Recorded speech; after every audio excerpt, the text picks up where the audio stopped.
Tim Adams for the future metrics group. Okay? Like I said,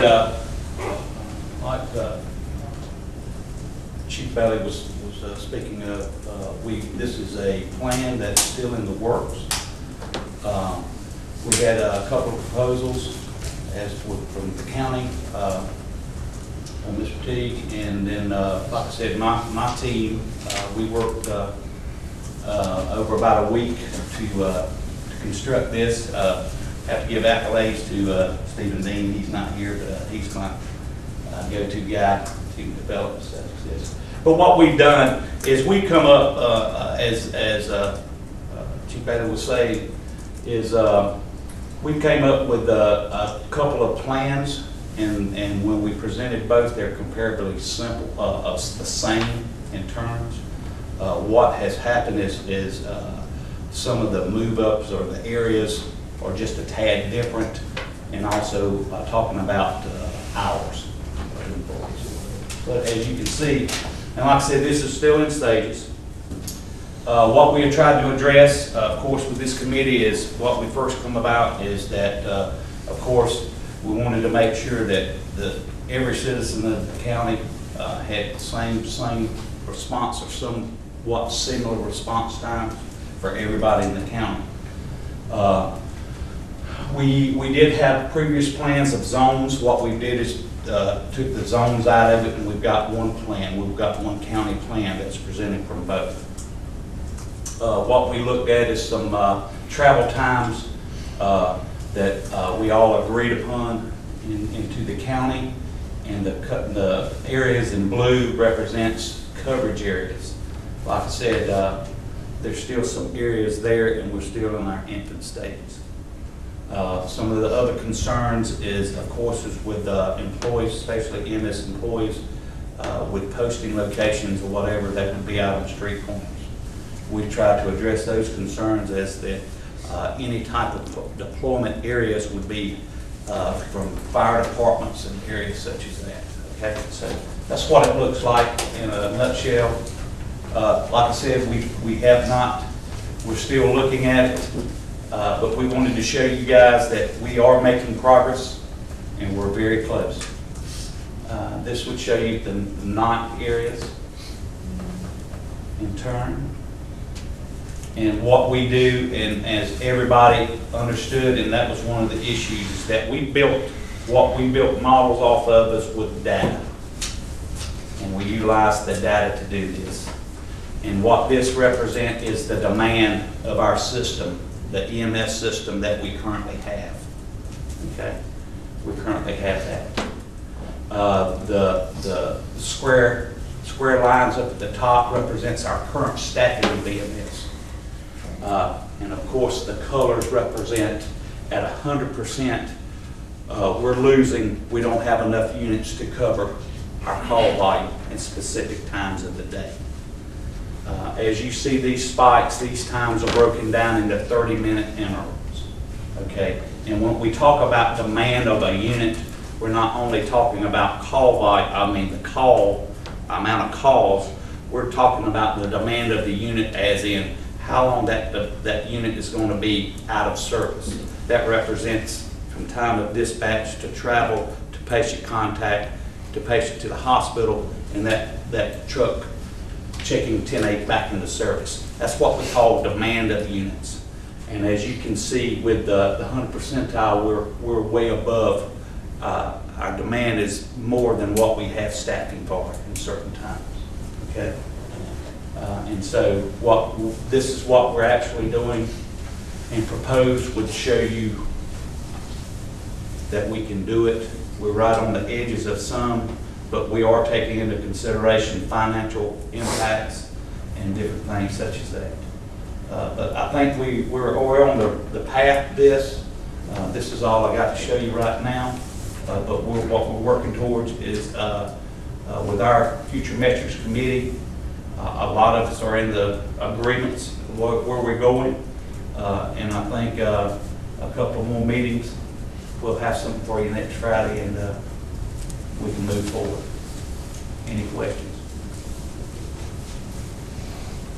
Can I just ask a quick question about the graph? Yes, sir. So what this is telling us is under the daytime, your deployment, under your daytime deployment model, that the blue line is ambulances, Yes, sir. and at 100, the gold, yellow, whatever you want to call it, gold, is the 100 percentile response at the 13-minute mark, Yes. and then the green is 90 percentile at the 13-minute mark. That's our current system demand, as in what we're saying is that in the 100 percentile, and these are marked, I'm sorry, I don't have a red pointer, but at the top, that's 8 a.m. to 8 p.m. What we're saying at about 8 p.m. at nights on this night, our demand is, our call volume is far outweighs the resources that we have for the system. It's a utilization charge. Just utilization. So, Utilization. but under this graph, everything, under the current system, you're meeting everything at the 90 percentile level, and then there's only 4 spikes, if I'm counting that right? 5 Well, spikes, and then I just wanted the far we side, look 6 at- spikes we that look- are above the more level at 100%, right? We look at every day of the week, Sunday, Monday, Tuesday, Wednesday, Thursday, Friday, Saturday. As you can see, our demand on each day, Monday, Tuesday, Wednesday, Thursday, Friday, and Saturday, we're at our maximum ability to utilize, what we can operate our transport with. So, At 100% at response. 100%.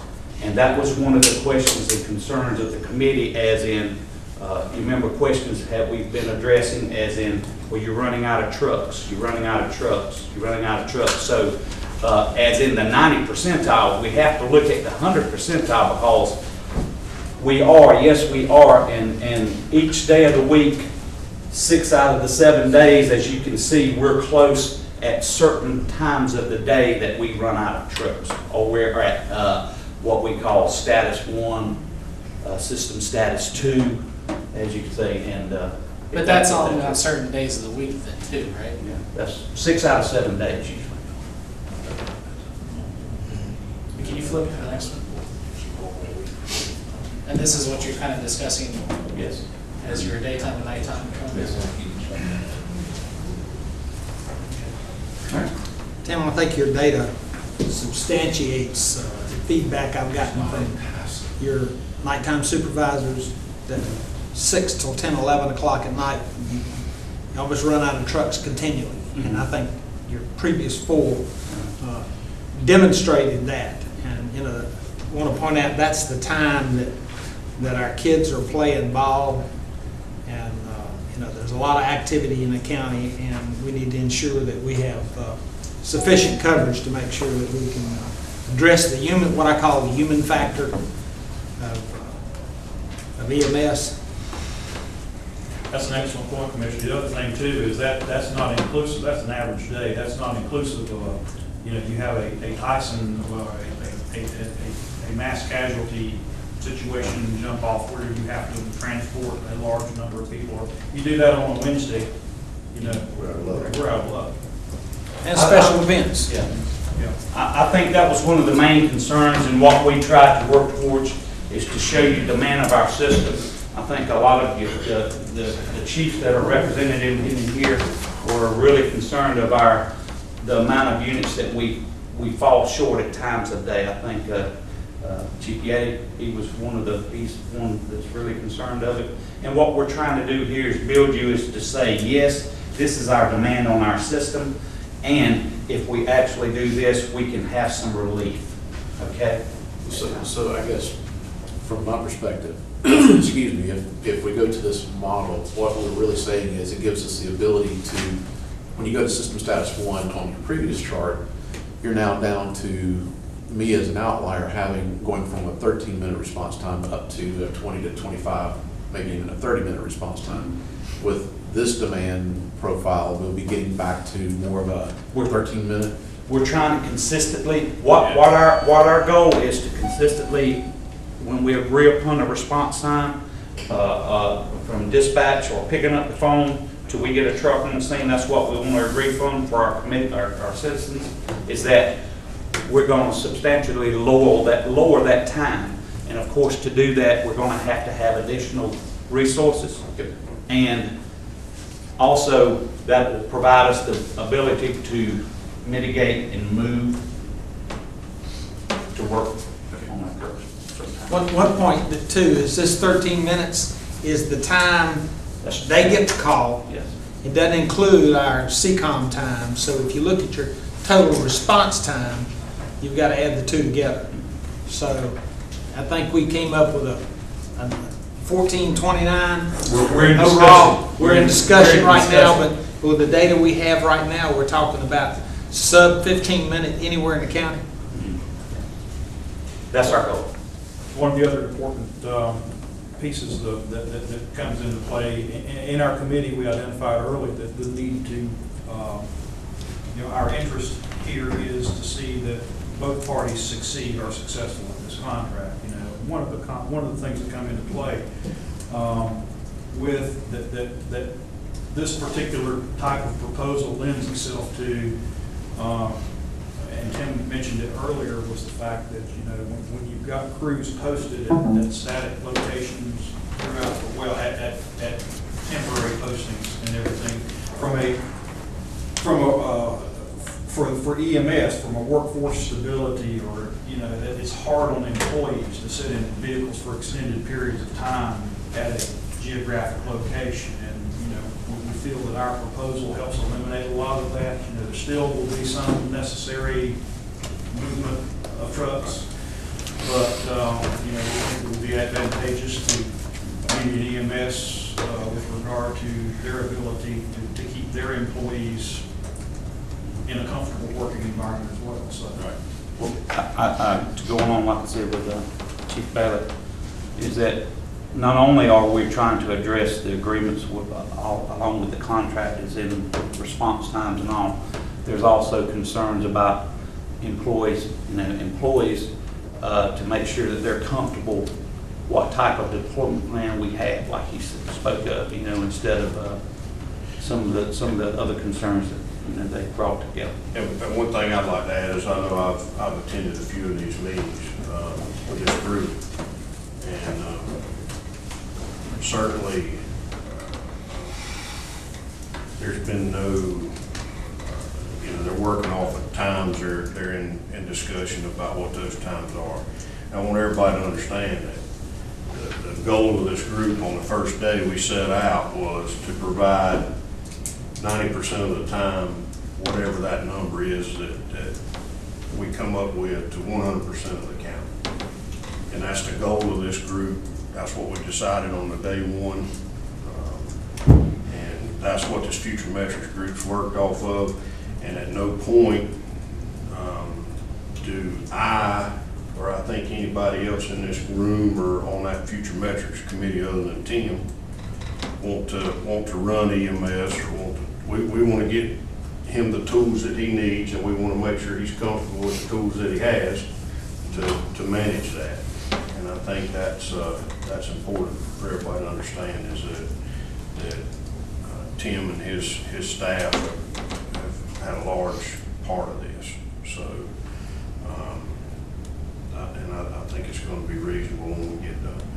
One thing I would like to say is that this future metrics group's kind of evolved into working toward this deployment model. And I know that Mr. Lutz had some concern about that, and that he wanted to be a part of that.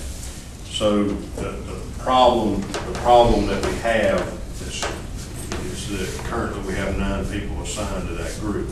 So anything, Laura, over 9, we have to have a notice of the full board to meet. I would like to put Mr. Lutz on that committee. I know Greg Cowick is assigned to that group. To which, The future metrics. actually, Mr. Chairman, I will swap from that one to the EMS technology in the initial. Good. So that's Good.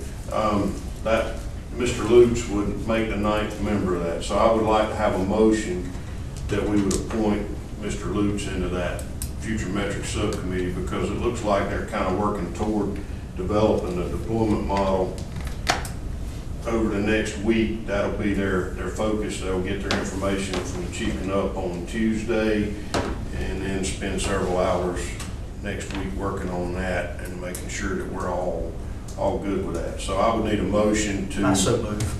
to replace, and the way it has to be done is because in the minutes you're assigned to that is that we'll remove Greg Cowick from the Future Metrics Committee and replace him with Mr. Mike Lewis. Second. Any discussion on that? Yes, Can we, because I like to attend those meetings as well. you can attend. It's just you can't talk. Can we not post them?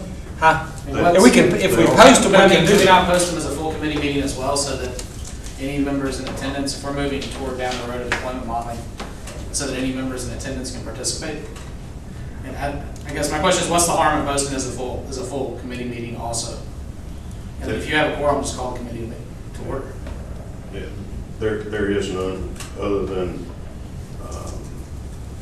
Other than Laura having. yeah, Laura, Laura you see what I'm saying, having to though? work and. Well, I think we committed to televise for full committee meetings as well. I'm just asking a question. And point of order, would I be, is technically, since it would be a committee meeting, then that would fall under the chairman's. Right. Chairman would run that meeting, so. But you can give away that. Could, if I was there. I'm never there on time. I just think as it evolves. I think Well, and let me make this point too. They're not making the decision. They're making the recommendation, and the decision will be made by the full board. That's right.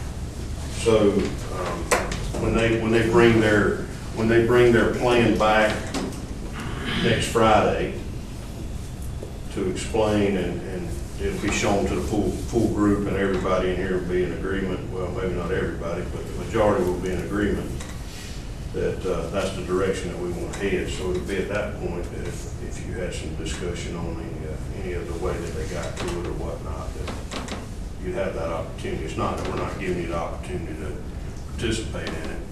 And I think it was very clear last week from Mr. Lutz that he wants that weigh-in from this full board. And so I personally don't want to do it as the full group, because I may not be able to attend a meeting. And it requires, like Commissioner Ham said, it requires us to be televised. And I think it changes the dynamics of the group. So I know that they've had more than a quorum to attend, but they're not allowed to speak, so they just sit in the back of the room and listen to how the things are going. So I think it's reasonable to appoint him and keep it at subcommittee level. Any other discussion? If not, all those in favor of the motion on the floor? Aye. All those opposed? Very good. Okay. Anything else for the future group? Tim, Chief Bailey, any of the other members of the group have anything that they'd like to add, or does anybody else in the committee have questions for that group? I'd just like to sort of recognize Tim and the EMS team. Tim was supposed to be on vacation this week, and also they spent a lot of time working this week, so I know that they're putting a lot of effort into it. I just appreciate it.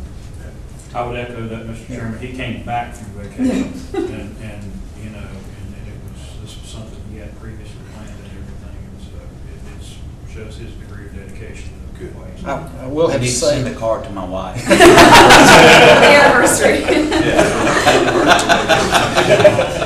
the collaboration in this group has been phenomenal, and I will have to say, Tim did lie to me. He told me we were this far apart, and we were really this far apart. So we're very close, and Alicia and Tim representing the EMS in the hospital have been very participative, and we've actually worked, I think, very well together. And I think another point I'd like to make is that, as Tim said, talking about utilizing the fire departments, I think the county volunteer fire departments need to be commended for willing to step up and support providing emergency services to our county. They need to be thanked. Anybody else? Good, okay. Mr. Brinker, Technology Group.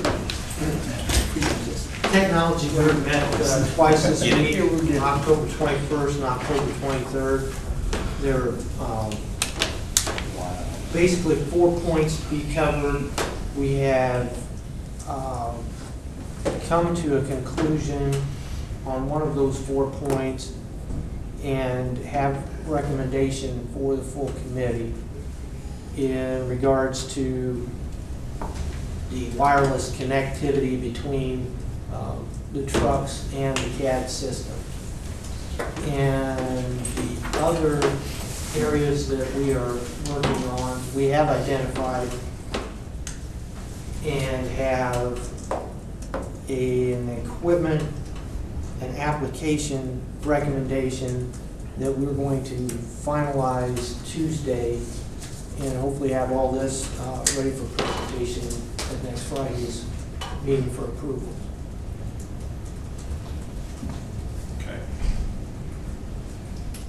Any questions of the Technology Group? I mean, there's not a lot there.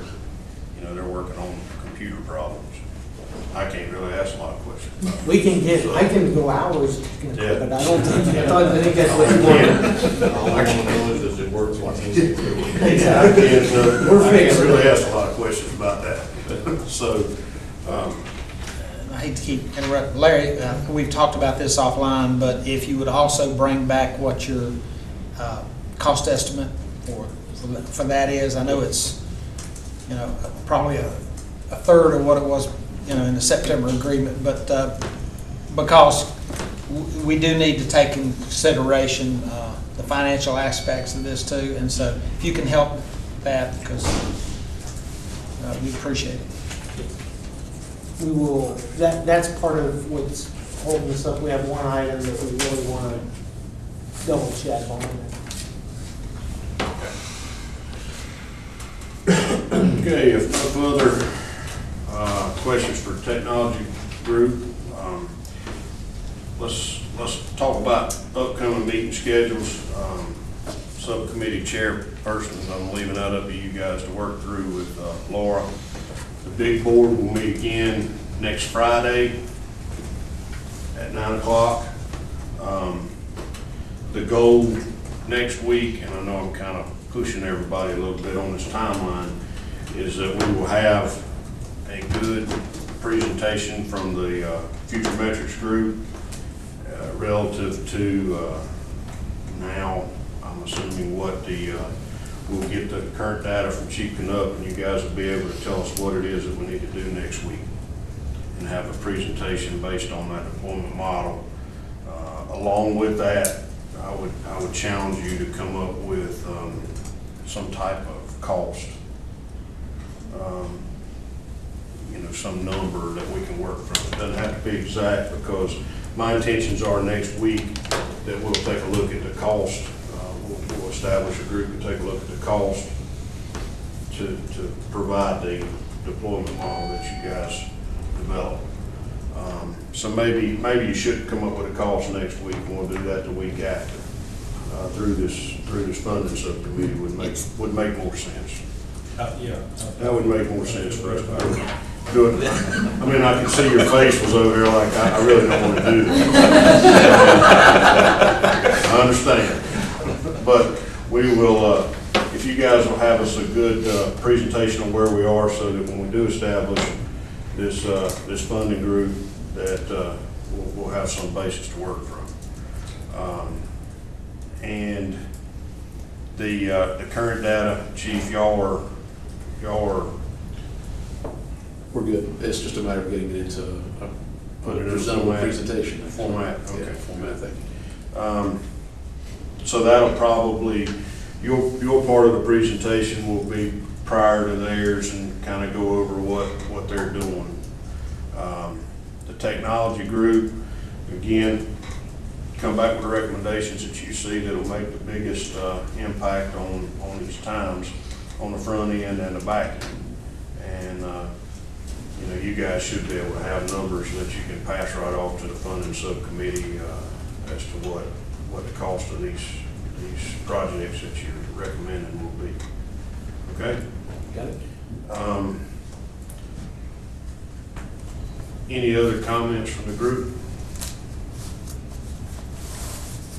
About anything? I mean, the floor's open. Anybody want to make any comments? Okay. Okay. I want to say a couple things. Again, I know I say this about every week, but I appreciate all the dedication and the time that's required.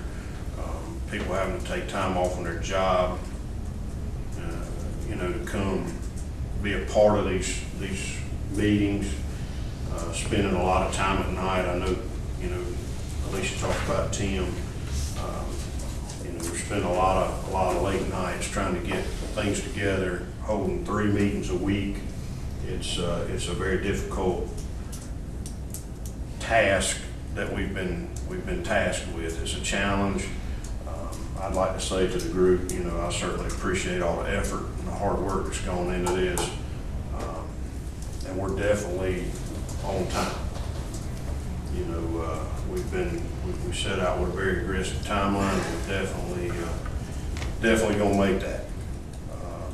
If we can get the recommendations back next week, that gives us a week to figure out how we're gonna work out the money, and then make a presentation to the commissioners the following week. So certainly, I want each and every one of you to know that I appreciate your commitment and your time and dedication to this very important aspect of public safety.